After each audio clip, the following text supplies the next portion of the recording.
All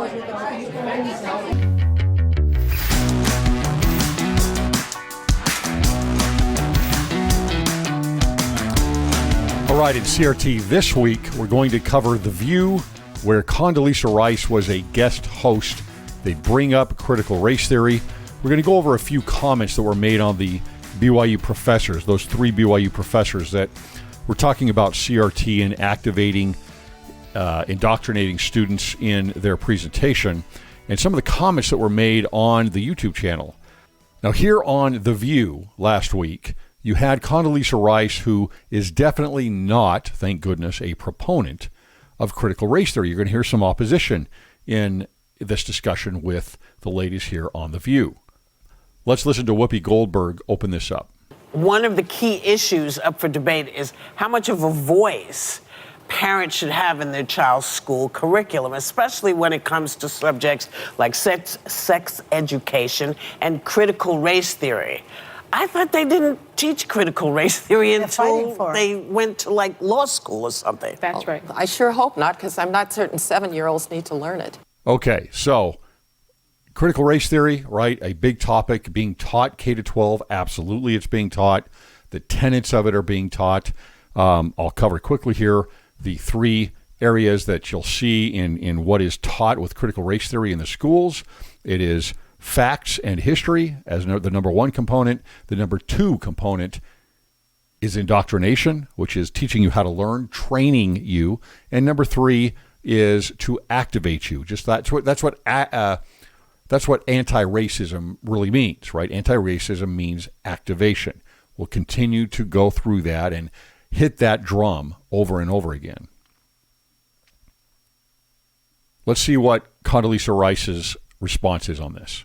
First of all, parents ought to be involved in their children's education. Should. Their children are in school 7 hours. That's a very formative period. And I think parents ought to have a say. We used to have parent-teacher conferences. We used to have PTAs. There are lots of ways for parents to be involved, and they should be. So the reason that this is brought up is because this is such a huge debate nationally, as if it should even be a debate. How involved do parents need to be? There's so much pushback on the parents that are going to these board meetings and demanding that there be a change in the curriculum, demanding that there not be indoctrination, that there not be radicalization and activation for their kids.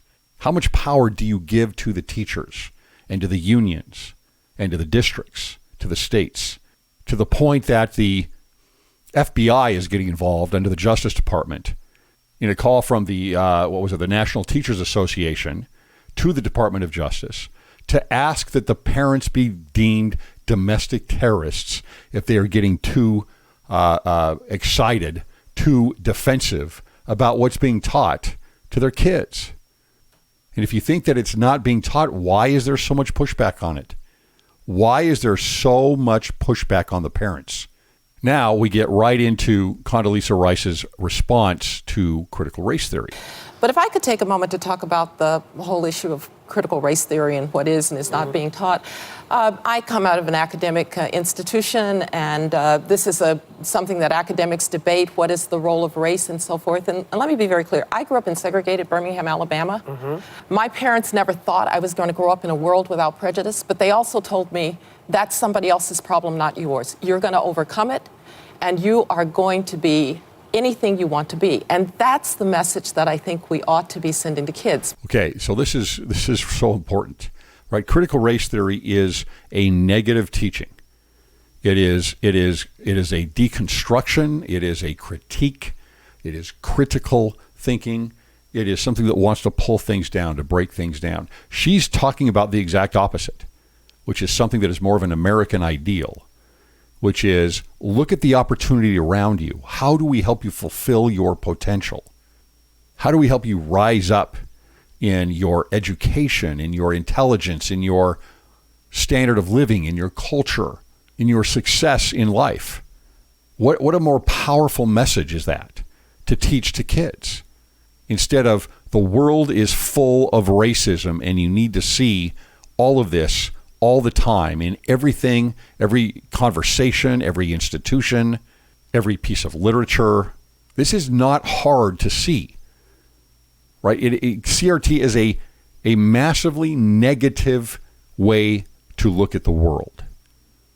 It takes optimism, idealism, liberal democracy, the founding of America, and throws it into a shredder and out to the garbage. That's what it seeks to do. She continues here. One of the worries that I have about the way that we're talking about race is that it either seems so big that somehow white people now have to feel guilty for everything that happened in the past. I don't think that's very productive. Or black people have to feel disempowered by race. I would like black kids to be completely empowered, to know that they are beautiful in their blackness. But in order to do that, I don't have to make white kids feel bad for being white. In order to overcome the fact that black children were made. How do you think? Okay, so Sonny Hostin here, who's responding, how does that happen? Right? In other words, she believes that you need to push down those that are the hegemony, right? Those that are in power, the whites in this instance. And that's the way this kind of thinking always is. It's a very hard left way to look at the world. Take down whatever is in power. Remove it. You have to pull it down. It's kind of like test scores. Lower the standards for everyone so that there is a rise up in those that are getting the right test scores. It doesn't help anybody, but that's the thought process. And in regards to race, well, in the United States of America, what you need to do based on critical race theory is you need to tear down whiteness, which in part is code for liberal democracy and Christianity. That's coming. But what a horrible way to look at the world.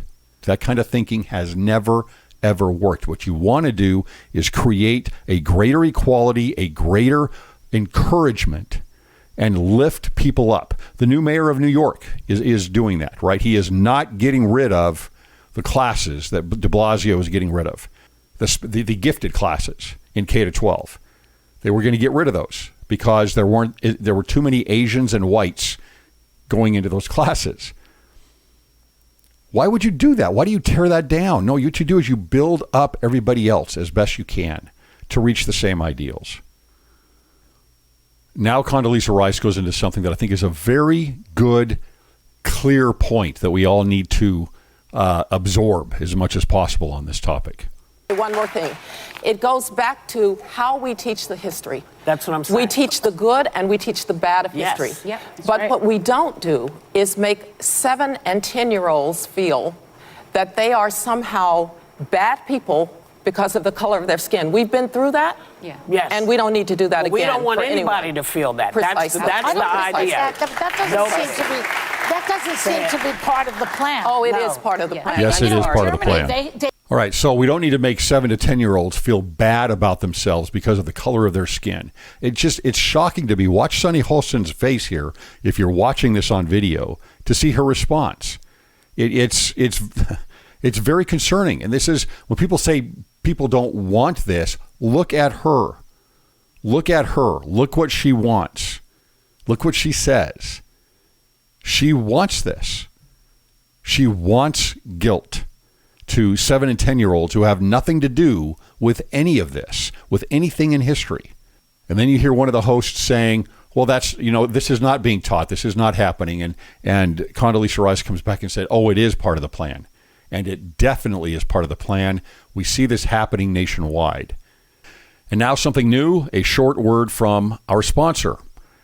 Many couples choose to renew their vows later in their marriage by inviting family and friends to a ceremony celebrating the legacy of their union. The Bliss Wedding Chapel is a full-service wedding venue right on the Las Vegas Strip.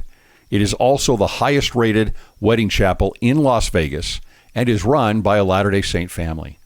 Check out what they have to offer at blisschapel.com. Now, last week we had an episode on 3 different BYU professors that were giving a presentation, and they were talking about critical race theory, focused in on the book How to Be an Anti-Racist by Ibram Kendi. Here are a few comments from some individuals that watched that episode on YouTube. Here's one. The church seems to be embracing communism. That's not true. It's not true. Are there some professors at BYU that do? Yes, there are, or at least Marxian ideas, especially critical race theory and critical social justice. But the church is not embracing communism. The church is not embracing Marxism. Don't let people convince you that that's true. All right. Involvement with the NAACP, the recent donation to the Indigenous Museum that they made last week. These are not things that have anything to do with hard left-wing politics. The NAACP is into hard left politics, but that's not what the partnership is. It has nothing to do with their political ends. Nothing. It has to do with family history. It has to do with education, not politics. Don't get caught up in that. I think what they're doing is very smart. They're staying away from politics while creating relationships that I believe can make big changes in the future. Here's another comment. It's pretty chilling to see these professors teach this as though it aligns with what the brethren say. This is a major problem. And also to espouse a reframing of our view of Christ using what I would call less than ideal sources for that reframing. And this is very true. This is spot on.